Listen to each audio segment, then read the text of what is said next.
स्कूलों में शिक्षा की गुणवत्ता बेहतर हुई है और विद्यार्थियों को लाभ मिल रहा है। विपक्ष पर इस मामले पर विपक्ष हमलावर होता हुआ दिखाई दे रहा है। कांग्रेस की वरिष्ठ नेता कुमारी सैलजा ने कहा कि सरकार सरकारी स्कूलों पर ध्यान दे तो सरकारी स्कूलों की हालत भी बदल सकते हैं। सरकारी स्कूलों में सुविधाओं को प्रदान करे सरकार। आज इसी मुद्दे पर करेंगे चर्चा, लेकिन उससे पहले कुछ सवाल हैं। विपक्ष ने शिक्षा व्यवस्था को लेकर क्यों घेरा है, ये सवाल जिस पर आज हम चर्चा करेंगे। क्या आरटीई यानी कि राइट टू एजुकेशन के तहत गरीब बच्चों को हक नहीं मिल पा रहा है? सवाल यह भी है कि मुफ्त किताबें और वर्दी में देरी की वजह आखिर क्या है? आज इस पर भी होगी बात।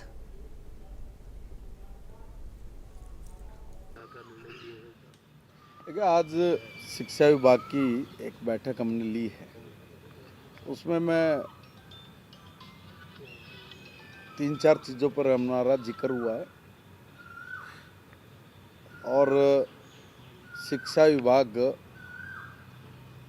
क्या कर रहा है, एडमिशन्स को लेके हम लोग कहाँ पे खड़े हैं, स्कूल में बुक्स को लेके वर्दी को लेके भी बड़ी शिकायतें हम लोगों को मिल रही थी, आम जनरली मीडिया के माध्यम से, सोशल मीडिया के माध्यम से।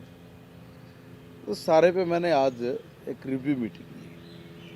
बड़े संतोषजनक बात यह है कि 30 अप्रैल तक 5वीं क्लास में, जहां पिछले साल हमारे पास 2,07,685 बच्चों का एडमिशन था, वही अभी तक 2,04,163 बच्चों का एडमिशन हो गया और इसी में 52,028 बच्चे अभी पेंडिंग है उनका। एक तो ये कि भाई बिल्कुल पहले से ज़्यादा एडमिशन्स हमारे इसमें इस बार हुए हैं। ऐसे ही 8वीं क्लास में 2,16,746 बच्चे टोटल थे पिछली बार, और इस बार 2,07,707 बच्चों का एडमिशन हो गया है और 52,057 बच्चे ये अभी ऑन प्रोसेस में हैं। ऐसे ही 10वीं क्लास में पिछली बार 1,61,343 बच्चे हमारे पास थे और अभी तक 1,67,517 बच्चों का एडमिशन हो गया है और 1,57,106 बच्चे अभी ये मैं कहूँगा कि पेंडिंग है ये इनका। तो ये जो पेंडिंग है, एक ये था। एक +2 का भी मैं आपको बताना चाह रहा हूँ, जहाँ पिछले साल हमारे पास 1,25,769 बच्चे थे, वही इस बार 1,61,192 इतना हमारा एडमिशन हो गया है अभी तक, और इसमें 1,25,764 अभी ये पेंडिंग है टर्म। अब आपको मैं ये बताना चाह रहा हूँ कि जो लोग एजुकेशन विभाग पर, सिस्टम पर जो उंगली उठा रहे थे, जो अनाप शनाप बात कर रहे थे कि इतने स्कूल बंद कर दिए, इतना ये हुआ, एक भी स्कूल हमने अभी तक कोई बंद नहीं किया है। और ये पैमाना होता है, अगर 5वीं में, 8वीं में और 10वीं में अगर बच्चों की संख्या में इजाफा होता है, +2 में अगर बच्चों की संख्या में इजाफा होता है, तो उसका मतलब ये है कि वहाँ के स्कूलों की शिक्षा में गुणवत्ता वो बढ़ी है। और इसी का ये एक मैं कहूँगा प्रयास रहा शिक्षा विभाग का कि हम लोग नीचे तक लोगों से मिले, पंचायत से हमने बात की है, स्कूल के टीचर्स ने कड़ी मेहनत की है कि जो इतनी बड़ी संख्या में इस बार एडमिशन्स हमारे बढ़ रहे हैं और अभी तो प्रोसेस जारी है और 30 अप्रैल तक ये संख्या मुझे लगती है कि और भी ज़्यादा तेज़ी से बढ़ेगी। एक तो जो शिक्षा का सिस्टम बिल्कुल चरमरा चुका है, रोज़ अखबारों में, मीडिया में हर तरह से इनकी रिपोर्टें आती हैं। अब सरकारी आंकड़े भी जो खुद सरकार दे रही है आंकड़े, उसके मुताबिक भी आप जानते हैं कि स्कूल बंद किए जाते हैं, स्कूलों में बच्चे नहीं हैं, स्कूलों में टीचर्स नहीं है, तो ये तो आपको नज़र आ रहा है। अगर टीचर्स ही नहीं होंगे तो कौन अपने बच्चों को ऐसे स्कूलों में भेजेगा? और टीचर्स क्यों नहीं है? क्योंकि आप हटा रहे हैं उनको। जो जा भी रहे हैं टीचर्स, उनकी अटेंडेंस ले लेते हैं, लेकिन उनको कई कई महीना उनकी तनख्वाह नहीं भेजी जाती, तनख्वाह नहीं मिलती, आगे का भी कोई भरोसा नहीं है। ये अपना खर्चा करके स्कूलों में पढ़ाने जा रहे हैं बिना किसी रिकॉर्ड के। कल को कौन भरपाई करेगा उसकी? चलिए, इस वक्त हमारे साथ कुछ खास मेहमान जुड़ गए हैं, सीधा आपका परिचय करा दें। बीजेपी से प्रवक्ता विजेंद्र नेहरा इस वक्त हमारे साथ हैं। विजेंद्र नेहरा साहब, आपका स्वागत है। कांग्रेस से प्रवक्ता बजरंग दास गर्ग हैं। गर्ग साहब, आपका स्वागत है। प्राइवेट स्कूल एसोसिएशन से राम अवतार शर्मा इस वक्त हमारे साथ हैं। राम अवतार जी, आपका स्वागत है। नेहरा साहब, शुरुआत आपके साथ ही कर रहा हूं। कुमारी सैलजा कह रही हैं कि स्कूलों पर ध्यान दिया होता तो आज स्थितियां बेहतर होती। टीचर्स की कमी है, तमाम सारे आरोप कांग्रेस पार्टी आप लोगों के ऊपर लगा रही है। प्राइवेट स्कूलों को लेकर भी ये कहा जा रहा है कि आरटी के तहत जो नियम है उनका पालन बहुत सारे ऐसे स्कूल हैं जो कि नहीं कर पा रहे हैं। कुल मिलाकर ये है कि बागडोर कसने की जरूरत है। क्या ऐसा लग रहा है? विजेंद्र नेहरा साहब, पहला रिएक्शन आपका। भारतीय जनता पार्टी की सरकार हरियाणा प्रदेश में 2014 के बाद से लेके आज तक शिक्षा के क्षेत्र में हमारी सरकार ने जब से बनी है तब से बहुत प्रयास किए हैं, बहुत काम किए हैं, बहुत सुधार किए हैं। और माननीय मुख्यमंत्री श्री नायब सैनी जी के नेतृत्व में और हमारे जो माननीय शिक्षा मंत्री श्री महिपाल ढांडा जी के नेतृत्व में वर्तमान समय में शिक्षा के क्षेत्र में हरियाणा प्रदेश बहुत तेज गति से आगे बढ़ा है। अगर मैं आंकड़ों के अनुसार बात करूं तो आरटीई के तहत पूरे हरियाणा प्रदेश में 10,701 स्कूल हैं जो प्राइवेट स्कूल हैं। 10,701 प्राइवेट स्कूलों में से आरटीई के तहत 7292 स्कूलों में एडमिशन हो चुके हैं, दाखिले हो चुके हैं। 3409 स्कूलों में दाखिला नहीं हुआ है, ये प्रोसेस अभी चला हुआ है और इस महीने के आखिर तक मुझे उम्मीद है, जिस तरह से माननीय शिक्षा मंत्री जी ने कहा कि वो भी पूरा हो जाएगा। जल्दी से आदेश भी दिए गए हैं अधिकारियों के साथ में। आज माननीय शिक्षा मंत्री जी ने बैठक भी की है और जिन बच्चों के अभी किताबों के पैसे पहली से 8वीं तक के उनके अकाउंट में नहीं डले, वो भी इस महीने के आखिर तक डाल दिए जाएंगे। हरियाणा के प्राइवेट स्कूलों में 69% दाखिले आरटीई के तहत हो चुके हैं। ये मैं अभी एजुकेशन डिपार्टमेंट से जो आंकड़े मुझे मिले हैं वो मैं आपके साथ में साझा कर रहा हूं। और मैं जिला अनुसार डाटा भी लेके आया हूं कि किस जिले के अंदर कितने प्राइवेट स्कूल हैं, कितने प्राइवेट स्कूल के अंदर आरटीई के तहत दाखिले हो चुके हैं और कितने में नहीं हुए। तो जिला अनुसार मेरे पास डाटा है पूरा। आज 16 अप्रैल तक 14,50,000 जो गरीब बच्चे हैं उनको किताबें उपलब्ध हमारी सरकार ने करवाई थी, जिनमें से 78% बच्चों ने वो किताबें प्राप्त कर ली हैं, ले ली हैं। हरियाणा के मुख्यमंत्री श्री नायब सैनी जी और यशस्वी हमारे शिक्षा मंत्री श्री महिपाल ढांडा जी की मांग पर इस बार माननीय मुख्यमंत्री श्री नायब सैनी जी ने कुल बजट का 18% जो बजट है वो शिक्षा विभाग को देने का काम किया है। हरियाणा प्रदेश के अंदर एक बहुत बड़ा काम माननीय मुख्यमंत्री जी ने वित्त मंत्री के रूप में किया है।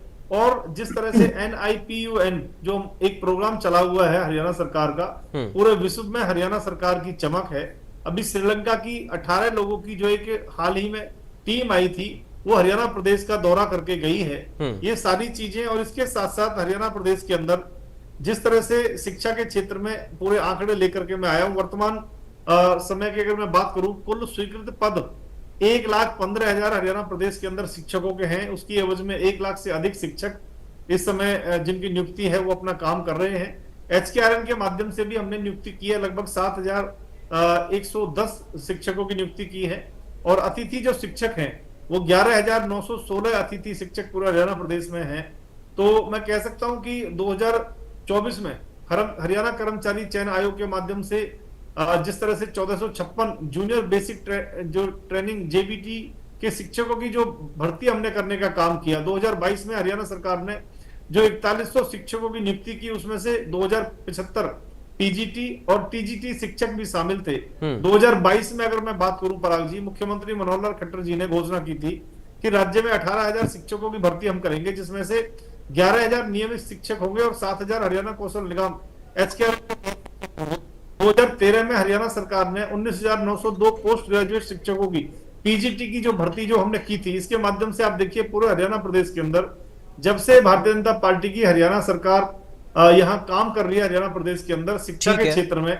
हमने बहुत काम किए हैं और शिक्षकों का जो प्रशिक्षण है, मैं आपको बताऊं, हमारी सरकार ने पहली सवाल बार है। 15-16 दिन का एक शिक्षकों का प्रशिक्षण का हमने जो क्रम शुरू किया है, इससे शिक्षा के क्षेत्र में बहुत सुधार हुआ है। ठीक है। इंफ्रास्ट्रक्चर की अगर मैं बात करूं तो 84% स्कूलों में अब खेल के मैदान है, 74% स्कूलों में छात्र शिक्षक अनुपात राष्ट्रीय औसत से बेहतर है। शैक्षणिक परिणामों में सुधार की अगर मैं बात करूं तो मैं इंपोर्टेंट बात कर रहा हूं, 2023 में कक्षा 10 का जो पास प्रतिशत था वो था 57.73%, जो बढ़ के 2024 में हो गया 94%। इसी तरह कक्षा 12 के परिणाम भी 80% के आसपास होते थे, जो बढ़ के हो गए 83.5%। ये सारे आंकड़े मैं लेके आया हूं शिक्षा विभाग से। ठीक है। और इन आंकड़ों के आधार पर मैं कह सकता हूं कि हरियाणा के अंदर 2014 से पहले की सरकारें और 2014 के बाद की भाजपा सरकार ने शिक्षा के क्षेत्र में बहुत तेजी से अच्छा काम किया है, सुधार किए हैं, और इन्हीं सुधारों को आगे हम जारी रखेंगे।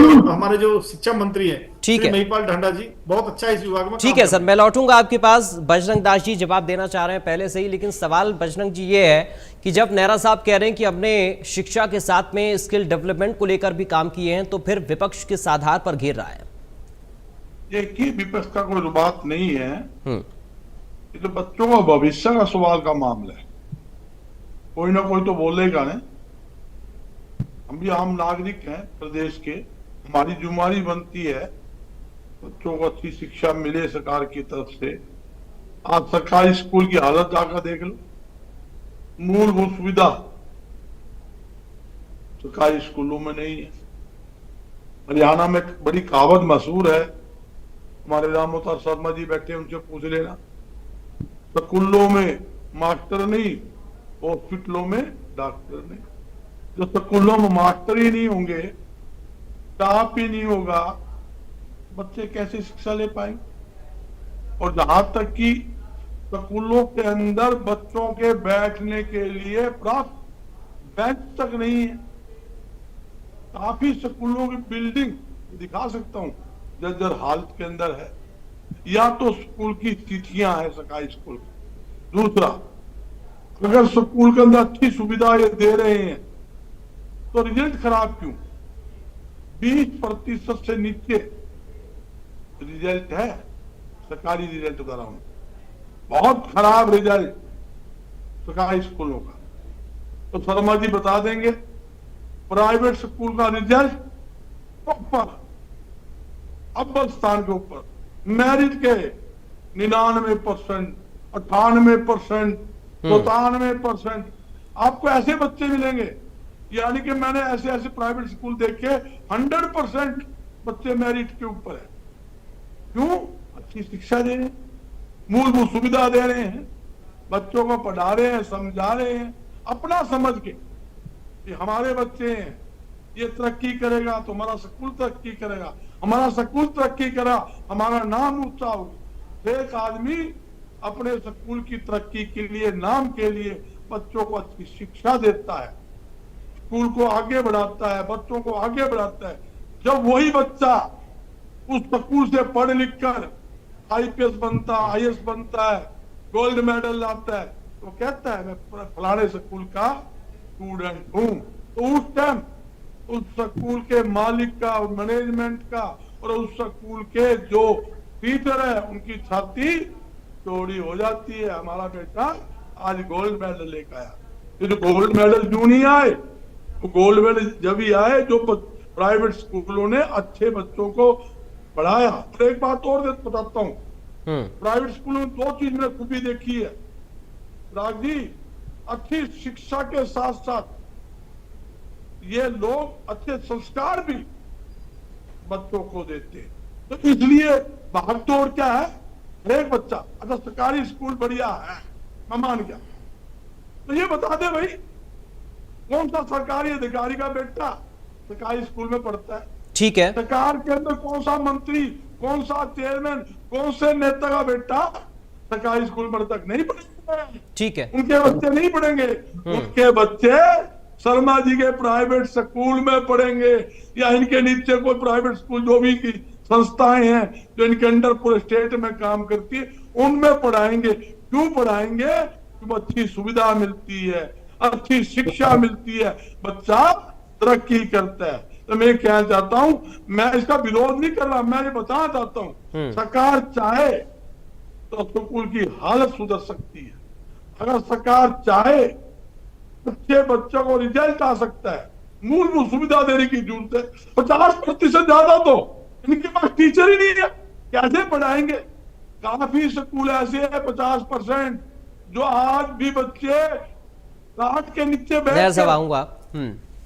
ठीक है, जानकारी के बोल रहे हैं वो। ठीक है। अच्छा, मैं गर्ग साहब आऊंगा लौटकर, नेहरा साहब आप जवाब भी दीजिएगा, लेकिन राम अवतार शर्मा जी से एक रिएक्शन पहले, फिर मैं नेहरा साहब आपके पास आ रहा हूं। राम अवतार शर्मा जी, सरकारी स्कूलों की स्थिति आप कैसे देख रहे हैं? चूंकि पक्ष और विपक्ष दोनों को आपने सुना, दोनों के अपने अपने तर्क, अपनी अपनी बातें हैं। और दूसरा, ये 30% ऐसे स्कूल हैं प्राइवेट जो कि आरटी के तहत जो नियम हैं उनके तहत दाखिले नहीं कर रहे हैं, उन पर कार्रवाई की बात भी शिक्षा मंत्री ने कही है। तो कैसे इन दोनों पहलुओं को आप देख रहे हैं?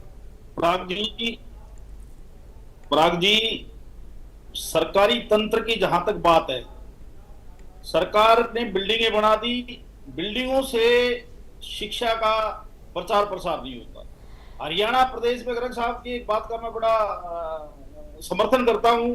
हरियाणा के बच्चों को क्वालिटी एजुकेशन देने का काम, हरियाणा के 60% बच्चों को क्वालिटी एजुकेशन देने का काम प्राइवेट स्कूल अपने संसाधनों द्वारा, ये बच्चों की थोड़ी सी जो हम फीस लेते हैं उसी में हम सारे काम करते हैं। थोड़े से संसाधनों द्वारा जो रिजल्ट हमारा आता है, उस रिजल्ट में आप चाहे वो एकेडमिक में देखें, आप स्पोर्ट्स में देखें, आप कल्चरल एक्टिविटीज में देखें। हरियाणा प्रदेश की सरकार का एक नारा है कि पढ़ेगा हरियाणा तो बढ़ेगा हरियाणा। उस नारे की सार्थकता को सही मायने में अगर सिद्ध कर रहे हैं तो हरियाणा के प्राइवेट स्कूल कर रहे हैं। एक जवाबदेही और जिम्मेदारी। सरकारी स्कूलों में अक्सर देखने में आता है लिपापोती करते हैं, और जहां लिपापोती होती है, जवाबदेही नहीं होती, वहां रिजल्ट इसी प्रकार के रहते हैं। हमारे भारतीय जनता पार्टी के प्रवक्ता ने एक बात कही कि आरटी की बात करी, राइट टू एजुकेशन एक्ट में। पहले तो कांग्रेस के जो हमारे लोग हैं, हमारे मित्र साहब, आप इसको कोई अदरवाइज ना लें, आप लोगों को इसके बारे में बोलने का अधिकार नहीं है, क्योंकि हमने बड़ा प्रयास किया 2007 में कि right to education act Haryana में लागू हो, पूरे हिंदुस्तान ने लागू किया, कांग्रेस की सरकार ने हरियाणा प्रदेश में। मैं भारतीय जनता पार्टी का आभार प्रकट करता हूं कि इन्होंने कम से कम इस एक्ट को लागू करके और गरीब बच्चों को एक माहौल देने का, एक अच्छी शिक्षा देने का प्रयास भारतीय जनता पार्टी की सरकार ने ये आरटी लागू करके किया है। प्राइवेट स्कूल हरियाणा में पूरी तरह से इस मामले में, क्योंकि ये बड़ा संवेदनशील मुद्दा है, बच्चों की शिक्षा से जुड़ा हुआ मुद्दा है, इसमें कहीं भी कोई प्राइवेट स्कूल किसी प्रकार की कोताही नहीं करता, कोई लापरवाही नहीं करता। हमने इन हरियाणा के बच्चों को पढ़ाने का बीड़ा उठाया है, हरियाणा के बच्चों को शिक्षित करने का बीड़ा उठाया है, हरियाणा के बच्चों को संस्कार देने का बीड़ा प्राइवेट स्कूलों ने उठाया है। तो प्राइवेट स्कूल कहीं भी इसमें पीछे नहीं है, और राइट टू एजुकेशन एक्ट में अपनी सीटें सभी स्कूल दिखा चुके हैं। थोड़ा बहुत कोई टेक्निकल दिक्कत की वजह से कोई प्रॉब्लम अगर रही हो तो वो भी बहुत जल्दी पूरी हो जाएगी। 30% स्कूल ऐसे हैं, ये आंकड़ा आ रहा है सर। जी, वो भी अगर वो टेक्निकल कोई इश्यू हो सकते हैं उसकी वजह से, क्योंकि हमने बैठक करके ये फैसला लिया था जब सरकार ने 134 ए लागू किया, तो भी हमने उसका स्वागत किया था। और गरीब बच्चों को, मेधावी बच्चों को, जो बच्चा पढ़ना चाहता है, जो हरियाणा प्रदेश का बच्चा मेरिटोरियस बच्चा है, उसको हमने हेल्प डेस्क लगाकर सभी बीओज के ऑफिस के आगे हमने उनके फॉर्म भरवाए, हमने उनका एडमिशन किया, परंतु सरकार ने उसका पैसा आज तक हमें पूरा नहीं दिया है। 134 ए का पैसा नहीं दिया है। और मेरी एक सरकार से मांग है कि इन्होंने राइट टू एजुकेशन एक्ट में 1700 रुपए पर बच्चा बताया है, तो ये बहुत खर्चा लगता है, बहुत हम बच्चों को क्वालिटी एजुकेशन देने का, बच्चे का सर्वांगीण विकास करने का काम करते हैं, तो इसको बढ़ा करके 2500 तो किया जाए कम से कम, ये मेरा सरकार से है। ठीक है नेहरा साहब, मैं चाहूंगा इस पर जवाब दें, और साथ ही ये भी कि जो बातें आप कर रहे हैं, जो दावे आप कर रहे हैं, वो फिर जमीन पर है या नहीं है, इस पर भी संशय बना हुआ है। चूंकि राम अवतार शर्मा जी ने जो बात कही और गर्ग साहब ने जो बात कही, उसके जरिए उससे देखिए पराग जी, एक तो कांग्रेस के प्रवक्ताओं की बड़ी समस्या है कि बिना तैयारी और बिना आंकड़ों की डिबेट में आते हैं। इन्होंने कहा 50% स्कूलों में अध्यापक नहीं है। मैं आंकड़े लेके आया हूं एजुकेशन डिपार्टमेंट के अनुसार, 1,15,000 जो पद हैं टोटल हरियाणा प्रदेश के अंदर एजुकेशन डिपार्टमेंट में शिक्षकों के, उसमें से 1 लाख जो शिक्षक हैं वो वर्तमान समय में बच्चों को पढ़ाने का काम कर रहे हैं, और जो बाकी 15,000 अगर खाली भी हैं उस पर भी हमारी सरकार की योजना है, भर्ती प्रक्रिया चली हुई है, उसको भी हम जल्दी पूरा करेंगे। लेकिन ये तो एक बड़ा अंतर हो गया ना नेहरा साहब, वो 50% कह रहे हैं, आप सिर्फ 15,000 कह रहे हैं। मैं वही बता रहा हूँ कि उनको आंकड़ों की जानकारी नहीं है। मैं आपके पास में, आप कहें तो व्हाट्सएप कर सकता हूँ। एजुकेशन डिपार्टमेंट ने जो आंकड़े भेजे, मैं उन आंकड़ों के साथ में इस तैयारी के साथ में डिबेट में आया हूँ। ठीक है। देखिए, हरियाणा देश का पहला राज्य है जिसने NEP यानी जो न्यू एजुकेशन हमारी पॉलिसी है 2020 को 2025 तक पूरी तरह से हरियाणा प्रदेश के अंदर लागू करने का लक्ष्य ये माननीय मुख्यमंत्री श्री नायब सैनी जी ने रखा है, जबकि केंद्र सरकार ने भी पूरे देश में इसको 2030 तक लागू करने का समय दिया है। हमारे हरियाणा प्रदेश के अंदर हरियाणा सरकार ने शिक्षा क्षेत्र को बढ़ावा देने के लिए जो डिजिटल शिक्षा है और जो स्मार्ट क्लासरूम है उनको बढ़ावा देने का काम किया। सरकार ने 5.5 लाख टैबलेट वितरित किए हैं पूरे हरियाणा प्रदेश के अंदर, जिसमें ई लर्निंग को बढ़ावा मिला है। 6600 से अधिक सरकारी स्कूल में स्मार्ट क्लासरूम बनाने का हमने काम किया है। लेकिन नेहरा साहब, आप स्मार्ट क्लासरूम का जिक्र कर रहे हैं, गर्ग साहब तो इंफ्रास्ट्रक्चर पर ही सवाल उठा रहे हैं, और राम अवतार शर्मा जी ने भी कहा कि कहीं ना कहीं मूलभूत सुविधाओं की कमी सरकारी स्कूलों के अंदर है और उसकी जो भरपाई है वो प्राइवेट स्कूल कर रहे हैं। देखिए पराग जी, प्राइवेट स्कूल तो पहले से हैं, जब से हरियाणा बना है तभी से प्राइवेट स्कूल है। मैं ये नहीं कहता 100% हमने जो सरकारी स्कूल है उनकी व्यवस्थाओं को ठीक कर दिया है, लेकिन बहुत तेज गति से हमने उसको पराग जी ठीक किया है। और जो कमियां हैं अभी सरकार ने अभी मौका, जनता जनार्दन ने आशीर्वाद देके मौका दिया है सरकार को, सरकार के पास में समय है, अभी आने वाले समय के अंदर उसको तेज गति के साथ में हम पूरा करेंगे। और जो इस विभाग के मंत्री हैं श्री महिपाल ढांडा जी, बहुत तेज गति से काम करने के लिए जाने जाते हैं। उन्होंने जैसे पंचायत डिपार्टमेंट में जो वो मंत्री थे उस समय भी उन्होंने बहुत अच्छे तरीके से काम किया था, और इस डिपार्टमेंट में आके भी आज भी उन्होंने अधिकारियों के साथ में एक बैठक करी है, और उसमें जो भी हमने वायदे कर रखे हैं, जो भी काम करने हैं तत्कालिक रूप से, वो सब करने के लिए माननीय मंत्री जी ने कहा है। शिक्षा के गुणवत्ता में हमने सुधार करने का काम किया है, और नीति आयोग की जो रिपोर्ट है पराग जी, उसके अनुसार भी हरियाणा स्कूल शिक्षा गुणवत्ता में देश में 3रे नंबर पर है। और हमारी सरकार का पूरा प्रयास है कि हरियाणा पूरे देश के अंदर स्कूल शिक्षा के मामले में पूरे देश में नंबर 1 पर आए, ये हमारा लक्ष्य है। आपने इंफ्रास्ट्रक्चर और स्कूल मॉडल की जो बात की, हरियाणा में हर 10 किलोमीटर पे हमने मॉडल संस्कृति स्कूल हमने स्थापित करने का काम किया है, और कुछ स्थापित कर रहे हैं जहां भी नहीं हो पाए हैं, जिससे ग्रामीण क्षेत्रों में गुणवत्तापूर्ण जो शिक्षा है वो हमारे विद्यार्थियों को मिल सके। सभी मॉडल स्कूलों में ई लाइब्रेरी की स्थापना हम कर रहे हैं, बहुत सी जगह हम कर चुके हैं। भाषा और सांस्कृतिक जो शिक्षा है उसमें भी कक्षा 3 से हमने फ्रेंच भाषा को पाठ्यक्रम में शामिल किया है, जिससे छात्रों को वैश्विक भाषाओं में बात करने का एक मौका मिलेगा, वैश्विक मंच मिलेगा आगे चल के। मुख्यमंत्री जी ने कक्षा 8 तक भगवत गीता पढ़ाने की जो वकालत की है, इससे नैतिक शिक्षा को हमारी शिक्षा के अंदर बढ़ावा मिलने का काम होगा। लड़कियों की शिक्षा को सशक्तिकरण करने का हमारी सरकार ने काम किया है। बेटी बचाओ बेटी पढ़ाओ अभियान की शुरुआत 2015 में हरियाणा के पानीपत से हुई थी, जो अब देश भर में लागू हो चुकी है। पारदर्शी तरीके से हमने शिक्षा में काम करने का काम किया है। सैनिकों के स्कूलों की स्थापना करनी शुरू की है। देश में एकमात्र हरियाणा ऐसा राज्य कंप्लीट कर रहा हूं जहां 3 सैनिक स्कूल हमारी सरकार ने स्थापित किए हैं, जिनमें से एक झज्जर के मतन हॉल में भी हमने स्थापित करने का काम किया है। और विद्यार्थियों को पढ़ने के बाद ईमानदारी, योग्यता और काबिलियत के साथ में रोजगार भी देने का काम भारतीय जनता पार्टी की सरकार ने किया है। इसीलिए पराग जी, हरियाणा प्रदेश के अंदर पहली बार, तीसरी बार लगातार पूर्ण बहुमत के साथ में जनता जनार्दन ने आशीर्वाद देकर के हमारी सरकार बनाई है। तो शिक्षा के क्षेत्र में हमने बहुत अच्छे काम किए हैं, और जो कमियां हैं उनको आगे पूरा करेंगे। चलिए, गर्ग साहब अपनी बात रखना चाह रहे हैं, फिर मैं राम अवतार जी आपके पास आ रहा हूं। देखिए पराग जी, हम यही चाहते हैं हरियाणा के बच्चों को अच्छी शिक्षा सरकारी स्कूल में मिले, हर प्रकार की सुविधा मिले। सरकार अच्छी शिक्षा देगी, पूरी सुविधा देगी, हम सरकार के साथ। कौन चाहता है अभी बच्चा अच्छा ना पढ़े? ये चाहते बेटी बचाओ बेटी पढ़ाओ, नारा जरूर दिया। आज बेटियां तो सुरक्षित नहीं है हरियाणा में। पढ़ाने की बात तो क्या कर रहे हो आप? जहां स्थिति इन्होंने कहा स्मार्ट क्लास, कंप्यूटर क्लास, तो इन्होंने प्राइवेट स्कूल में देख लिया होगा। स्मार्ट एलईडी की जो मामला है वो आपको इक्का दुक्का स्कूल तो मैं कहता नहीं, हो सकता 2% किसी के लगा दिया उन्होंने। दावे के साथ कहता हूं आपके चैनल को पराग जी, 98% से ज्यादा एलईडी क्लासेस सरकारी स्कूल में नहीं है। वो भी मैं 2% इसलिए कह रहा हूं, कहीं हो सकता कुछ दिनों के अंदर तो लगा दिया हो। एलईडी क्लासेस कहना आसान है, एलईडी क्लासेस के लिए बड़ा प्रोसीजर होता है, एलईडी लगानी पड़ती लेकिन है। वो तो ये कह रहे हैं ना कि आपके अधूरे आंकड़े हैं, आप आंकड़ों पर बात नहीं कर रहे नहीं, सुनो, मैं तो आंकड़े लेके आता हूँ, सारे आंकड़े जानता हूँ। ये तो मैंने हवा हवाई वाली बात तो मुझे आती नहीं। इन्होंने कहा एलईडी क्लासेस, स्मार्ट क्लासेस, मेरे एक शर्मा जी बैठे तो पूछ लेना। दूसरा कंप्यूटर क्लासेस, मेरे हिसाब से 2% भी इनके सरकारी स्कूलों में स्मार्ट एलईडी नहीं लगी। 2% भी कह रहा हूं मैं, 2% इसलिए छोड़ रहा हूं मैं। हो सकता कुछ दिनों में ऐसा कोई दिखाने के लिए कोई मॉडल तैयार किया हो, लोगों को बुलाने के लिए, मीडिया को दिखाने, देखो भाई स्मार्ट क्लासेस में तैयार कर दी है।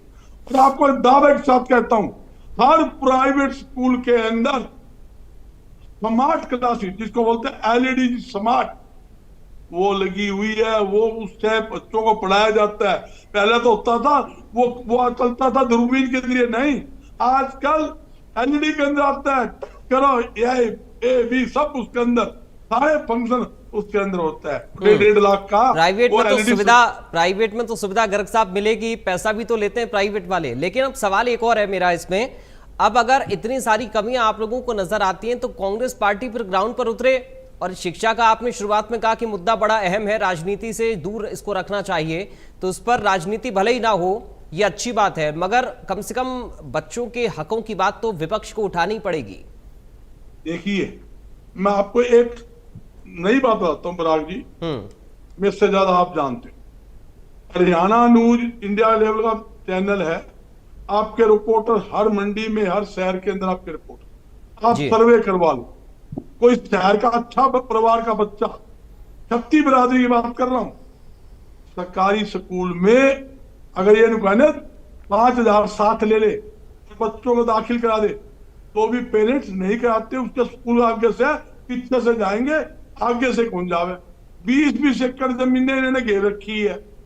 तुम भला चाहते हो, प्राइवेट स्कूल को सुविधा दे दो ना। अब देखिए हरियाणा का एमपी से फीस कम करवा लिए, करने नहीं तैयार है। आप सुविधा तो दो, सुविधा प्राइवेट को 1 रुपए की नहीं देते, ठीक है, दारा इतनी लगा देते हो। आप फीस की बात है, खर्चे कितने हैं, 30-30 बसें इनको हायर करनी पड़ती है। मतलब स्कूल के अंदर टीचर, पूरे टीचर जो हाई फाई टीचर रखने पड़ते हैं, बिल्डिंग की मेंटेनेंस, ठीक है, ठीक है गर्ग साहब, मैं राम अवतार जी को डिबेट में लाना चाह रहा हूं, क्योंकि अब समय भी समाप्त हो रहा है। एक बहुत जल्दी से राम अवतार जी रिएक्शन आपका। ठीक है गर्ग साहब, थोड़ा सा समय की कमी है। अब राम अवतार जी अपनी बात नेहरा साहब की बात पर रखना चाह रहे थे, थोड़ा संक्षेप में रखिएगा। शर्मा जी रखिए अपनी बात। हाँ जी, मेहरा साहब ने जैसे बताया, हरियाणा सरकार ने सीबीएसई को कुछ स्कूल दिए हैं। एक तो यही क्वेश्चन मार्क लग जाता है कि हरियाणा प्रदेश में हरियाणा विद्यालय शिक्षा बोर्ड है, जो सरकार का बोर्ड है, जो हरियाणा सरकार का बहुत पुराना बोर्ड है, हरियाणा विद्यालय शिक्षा बोर्ड, उसमें से स्कूलों को लेके इन्होंने सीबीएसई को दिया, गवर्नमेंट स्कूलों को। बोर्ड बदलने से शिक्षा के सत्र में सुधार नहीं होता। इन्होंने मॉडल संस्कृति स्कूल बना दिए, स्कूलों में बोर्ड लगा दिए। बाहर सिर्फ बोर्ड बदला गया है, अंदर का इंफ्रा या कोई टीचर्स की जवाबदेही। मैं तो एक बात कहना चाहता हूं, जब तक टीचर्स की जवाबदेही, जब तक तंत्र की जवाबदेही नहीं होगी, तब तक शिक्षा के सिस्टम में। ठीक है, उम्मीद हम यही करेंगे, चूंकि समय आज के लिए मुझे इतनी इजाजत दे रहा है। उम्मीद हम यही करेंगे सत्ता पक्ष से और विपक्ष दोनों से। सत्ता पक्ष से ये है कि जो भी इंफ्रास्ट्रक्चर में कमियां हैं उनको दूर किया जाए, जो मांग विपक्ष। हाँ रखिए, हरियाणा प्रदेश में 5 साल से ये गैर मान्यता प्राप्त, जिनके पास कोई एकेडमी खुली हुई है, जिनके बच्चे सरकारी स्कूलों में खाना पूर्ति के लिए एडजस्ट कर रखे हैं, और एकेडमी में बच्चे बैठते हैं जो बिल्कुल इलीगल है। हरियाणा प्रदेश में इस प्रकार की हजारों एकेडमी है, और 5 साल से हम प्रयास कर रहे हैं कि ये बच्चों का संवेदनशील बड़ा मुद्दा है। वहां जहां बच्चे का एनरोलमेंट हो, जहां बच्चे का एडमिशन हो, बच्चा वहीं बैठे, परंतु हरियाणा